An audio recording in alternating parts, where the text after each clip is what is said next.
I don't know, like 50 or so psychic kind of skills that they thought that everyone had. And, of course, it's now very hard to figure out in modern writing what it really meant, but it just shows that there's so much potential. I mean, even just rediscovering what's been lost. Well, I'll tell you, one of the things that Mr. Global is very afraid of is the field. Because when people what reach field? consensus, do you know, have you ever read Lynn McTaggart's The Field or any Rupert Sheldrake on morphogenic fields? Sure, Sheldrake's books. Right. So the notion that we share intelligence, what you'll find is at the top, people get very concerned that a group of people will reach consensus, get a lock on something, sort of decide in the field, and then it's impossible to get them to move and be manipulated. They do really understand the power of what happens when a large group of people start to resonate together. And I think a lot of their investment in social media and things like that is to make sure that they're on the inside of that and can control it and influence and understand it. Precisely. Okay, moving on. Now I'll pass it over to Ground Rod. Yeah, Catherine, I really resonate with what you're saying, prayer and meditation, and I want to get excited about the new electrics and new technologies, but I really think everyone's going to have to spend 3 hours in the garden weeding and watering. And on to my next question. Catherine, you've stated how most of your life you thought of yourself as an insider and then fell from grace as an outcast, only to become a beacon of hope and inspiration to millions of souls such as us on the forum, listeners to Coast, and many truth seeker information outlets. Where do you see yourself now, and could you tell us about your new service partnership with CLaneAdvisory.com? Well, sure. All my life I had this dream of somehow getting to be free of the beast, and I did it in probably the worst way, which is the beast just threw me overboard. And so,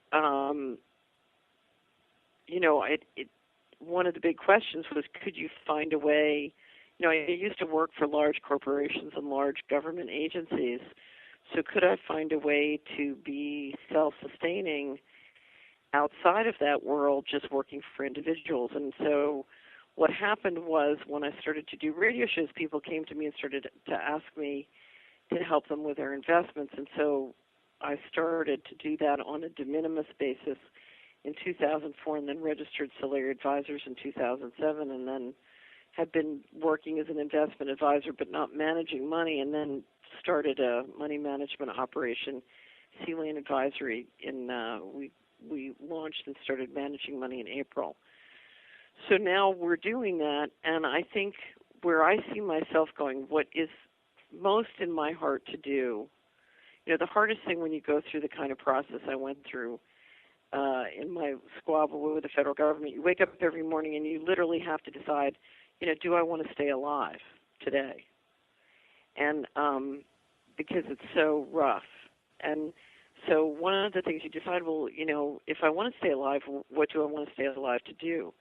And what I decided I wanted to stay alive to do was basically help re-engineer the investment model to something in which literally you could build alignment between the different parts of society, and you could basically build an investment model where millions and millions of investors could make money healing the environment and reducing consumption and integrating new technology. I call it the Solari model. If you go to the blog and do a search for the Solari model, you can pick up, more than you ever wanted to know about the whole thing. But in essence, what I believe is that if we took the investment model that most institutional investors and investment advisors used and said, okay, look, any investment has a total economic return, which is its pro forma impact on the whole financial and environmental ecosystem. And that total economic return divides into a return to the investor and a return to the network.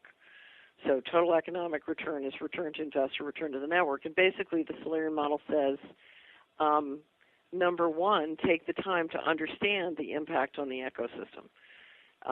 So, I invest in a company, but I understand how that company adds value or deletes value in the wider ecosystem.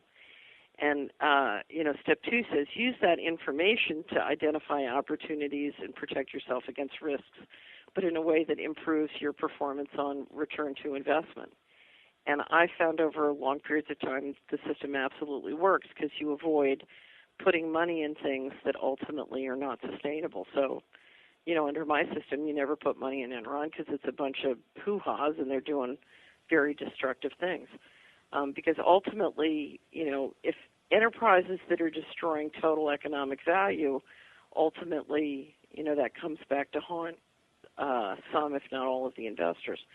Okay, so finally, what the model just changes one thing from the traditional investment other than just being cognizant of the overall total economic return, and that is that it says never intentionally do anything to improve your return to investor that intentionally deletes total economic return. Now, if you just made these few small changes to the investment model, in fact, what you would have is you'd have, instead of having pension funds, throughout the 90s we had pension funds who were investing in prison stocks and in Fannie Mae, and that was basically an insane decision because if the prison stocks succeeded, then Fannie Mae would have to fail.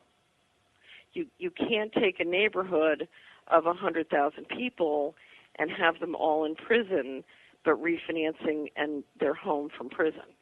In other words, if they're not free and generating an income, the value of real estate in that neighborhood will not go up. And so, if you look at our pension funds and our retirement savings, they were guilty of significant multiple personality disorder because they're literally financing the banks, moving all the jobs abroad.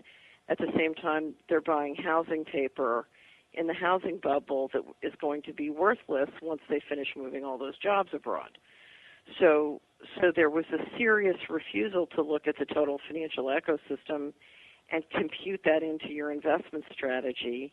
And as a result, we financed Mr. Global's party and a lot of community parties, but we've siphoned off and wasted and destroyed billions, if not trillions of dollars of baby boomer retirement savings. And that was a failure of governance and a failure of basically the investment model. So that's kind of what I do now.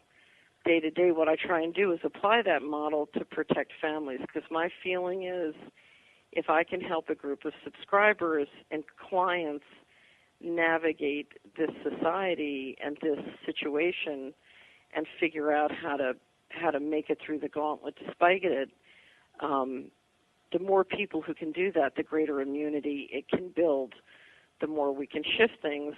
And if we can shift enough power and money, then we can start to try and realign to something that's much more win-win. Right now, you have a win-lose relationship between, the interests of people in a community and the Dow Jones.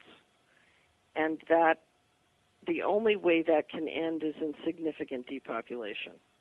So the question is, can we realign the investment model so that people, so that labor and capital can figure out a way to create more wealth aligning with each other instead of having a win-lose relationship.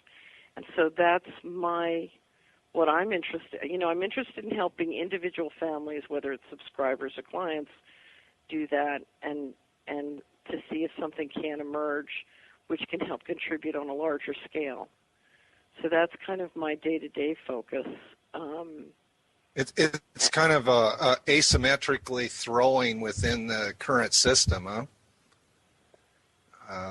Well, we all live in the matrix. There is no way, in my opinion, unless we really want to go out to the most remote areas and, kind of. Or off planet, yeah. So you can't escape the reality of our global network and existence, right? Right. So, if you look at I don't know if anybody's ever listened to, I have an audio seminar recorded in 2008 called Position Your Assets for Growth in Uncertain Times. And, one of the things, I organize a portfolio of assets into global and local and liquid and non-liquid. And I like to have, most people come to me and they've got everything in global liquid. And I try and say, well, wait a minute, let's get this balance between global and local, and let's get it balanced between liquid and non-liquid, and let's get it really diversified by place. I'm a great believer in never have anything in one place. I mean, you can say local's wonderful, but if you lived in New Orleans and had everything in New Orleans, you got wiped. So I am a great believer in sort of geographical balance. But I do think that there is no way, because the forces that we're dealing with are truly global, and the centralization is greater in some places than others. Particularly, the more invasive the technology is, the worse it is. But if you look at what they're rolling out, it's a global plan. And so if we're going to shift things, it has to be shifted globally, and it has to start with consciousness. Yeah. I guess part of my question was wondering how those of us with, living paycheck to paycheck, the general public could invest with you and your ideas, and I guess it's through learning. Would that be? Sure. It's, you can listen to the Solari Report. So I'm posting pretty much every day on the blog, but we do it precious metals once a month on the Solari Report, and right. We're talking about sort of investment issues. I'm not giving investment strategy or advice through the Solari Report. I'm pretty strict about not doing that. And then I provide consultations and consulting services through Solari Advisors. So I work with people from the people who are very, very modest to people who are extremely wealthy. I have probably the widest spread in terms of net worth, because I'm interested in seeing everybody across the spectrum and being successful and trying to figure out how to help everybody do it. And then on C-Lane has a minimum account of $250,000. And so if you don't have $250,000, we don't like to take more than 50% of your assets. So if you don't have a net worth in liquid assets of $500,000, one thing you can do is we post quarterly our top 10 holdings. So if you look at the model portfolio page and you look at our model portfolio fact sheet, if you want to see what we're up to on the security side, you can certainly see that. But great. But one thing, if you're interested in precious metals, I would think following along with the precious metals market report and what we're doing in the Solari Report with precious metals would be a great way to start building savings. Yeah, I was wondering what happened to Solari gold and silver sales. What we found was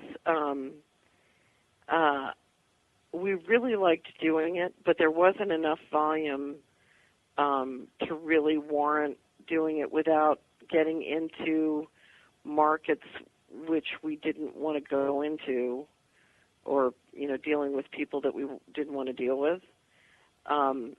It was a lot easier to just, we were doing it in partnership with a money changer. And one of the reasons we started it was we had a couple of periods where it was literally impossible to get through to them. And I was really worried that my clients couldn't get service. And what we generally found was it was easier to just send people to the money changer and then help them on the consulting side do it.